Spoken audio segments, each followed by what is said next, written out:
దేవునికి స్తోత్రం. దేవుడికే ఘనత మహిమ సమస్తం ఆయనకే కలుగునాక. దైవజనులకు వందనాలు. మరి ఇప్పుడు అనేక మంది సాక్ష్యాలు చెప్తున్నప్పుడు మనలో విశ్వాసం ఆవగింజంత కాదు కానీ కొండంత పెరిగిపోవాలి. హల్లెలూయా.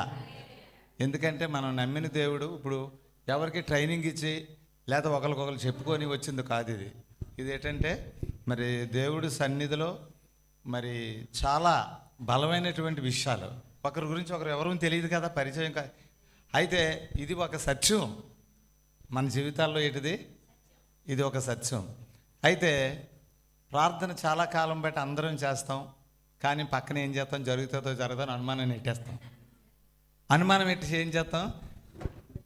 ఈ అనుమానంలో అపవాదిని మన లోపల పెట్టుకొని దేవుడి కార్యాలకు దూరం అయిపోతాం. కానీ ఈ పరిచర్యలో మరి దైవజనులు నడిపిస్తున్నటువంటి సందర్భాన్ని చూస్తే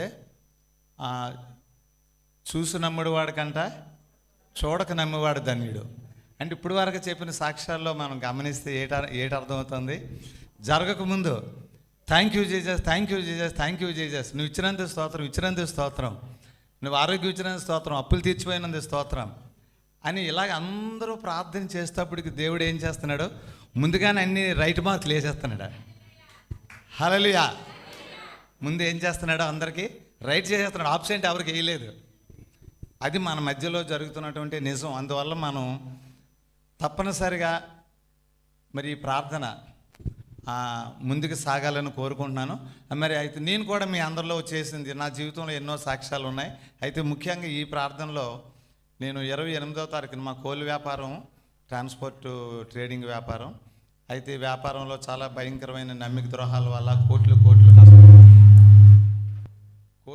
నష్టం అయిపోతే మరి బ్యాంక్ వాళ్ళు ఏం చేశారంటే, బాబు నీ లోను రెవెన్యూలు అవ్వాలి, అవ్వకపోతే నీ ఆస్తులంతా మరి పెట్టాము కదా, మరి మేము 4 కోట్లు ఇచ్చాము నీకు, మరి నువ్వు నష్టపోతావు, నీ ఆస్తులంతా స్వాధీనం చేసుకుంటామని ఇబ్బంది పెట్టారు. ఇబ్బంది పెడితే ప్రభువా అప్పులన్నీ తీర్చివేసినందుకు స్తోత్రం నాయనా, స్తోత్రం నాయనా, స్తోత్రం నాయనా అని నిత్యము నేను, నా భార్య, మా పిల్లలు అందరం దేవుని స్తుతించినప్పుడు 28వ తారీఖుని మరి రెవెన్యూలు అవ్వాలి. రెవెన్యూలు అయినప్పుడు డబ్బులు లేవు. డబ్బులు లేకపోతే వాళ్ళు చాలా కూర్చోబెట్టి బొంబాయి నుంచి ఒకరు, బెంగళూరు నుంచి ఒకరు, హైదరాబాద్ నుంచి ఒకరు నన్ను బ్యాంకుకి పిలిచి సిట్టింగ్ పెట్టి కూర్చోబెట్టి మాట్లాడితే ఏం చేయాలి అని ఎంతో విధేయతో మాట్లాడి బాధపడినప్పుడు అర్థం కాని పరిస్థితుల్లో నాకు రేపు సాయంత్రానికి మీరు 4.5 లక్షలు కట్టాలి, ఎల్లుటి ఉదయం క్లియర్ అయిపోవాలి, లేకపోతే మీ మొత్తం మీ ఆస్తులు స్వాధీనం చేసేస్తామని ఇబ్బంది పెట్టారు. ఇబ్బంది పెడితే నేను కారులో వెళ్ళినప్పుడు, ప్రభువా నాలో ఉన్నవాడు గొప్పవాడు, నువ్వు నేను అడగకముందు నువ్వు అక్కర్లు తెలుసు, అందువల్ల నువ్వు ఇచ్చినందుకు స్తోత్రం, తీర్చినందుకు స్తోత్రం అని మా ఊరు ఎక్కడి నుంచి 25 కిలోమీటర్లు అయితే వెళ్ళినంత వరకు ఆ స్తుతించితే దేవుడు ఆ 2వ రోజు వచ్చేటప్పటికి రాత్రి 11 సమయం వచ్చేటప్పటికి దేవుడు ఏం చేశాడు? 4.5 లక్షలు ఇమీడియట్లీ దేవుడు సమకూర్చి ఆ బంధకం నుంచి విడిపించి రెవెన్యూలు మార్చాడు. హల్లెలూయా.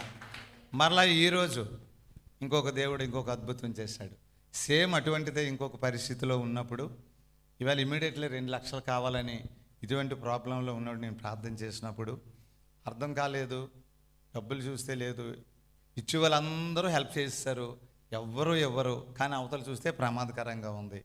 అయితే ప్రభువా నువ్వు చేస్తావు, ఎందుకంటే మనం కూర్చుండుట, మనం లేచుట, మనం తలంచుట నువ్వు ఎరిగినట్టున్నావు కదా, మరి నా సమస్య కూడా నువ్వు ఎరుగుదు కదా, నువ్వు ఒక్క మాట సెలవిస్తే మొత్తం మారిపోతావు ప్రభా, థ్యాంక్ యూ జీసస్, నువ్వు ఇచ్చినందుకు వందనాలు తండ్రి అని చేస్తే దేవుడి వేళ సాయంత్రం 8వ గంటకి దేవుడు క్లియర్ చేస్తాడు.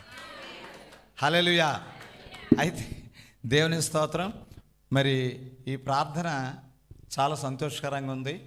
మరి మన ఈ నమ్మకాన్ని అనేక మందికి షేర్ చేసి మన వల్లే అనేక మంది దీవించబడాలని, భవిష్యత్తులో మరి దేవుడు తప్పనిసరిగా దైవజనుల్ని మన పట్టణానికి నడిపించారు కనుక మరి ఇక్కడి నుంచి మనం హైదరాబాద్ వెళ్ళి రావాలంటే కనీసం 4,000.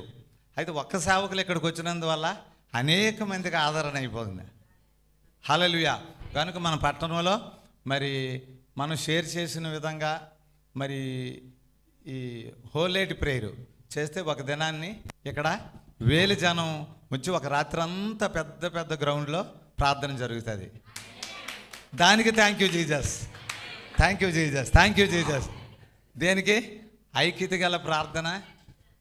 దేవుడు ఎంత గొప్పవాడని మనం చూస్తున్న నిజాలు అనేకమైన చర్చిల్లో ఉన్నవాళ్ళు అయితే ఏ సంఘానికి ఎవరిని గురించి కాదు, అందరూ కూడా దేవుని బిడ్డలం కనుక ఐక్యత కలిగి అటువంటి మహిమ దేవునికి కలగాలని మరి కోరుకుంటున్నాం.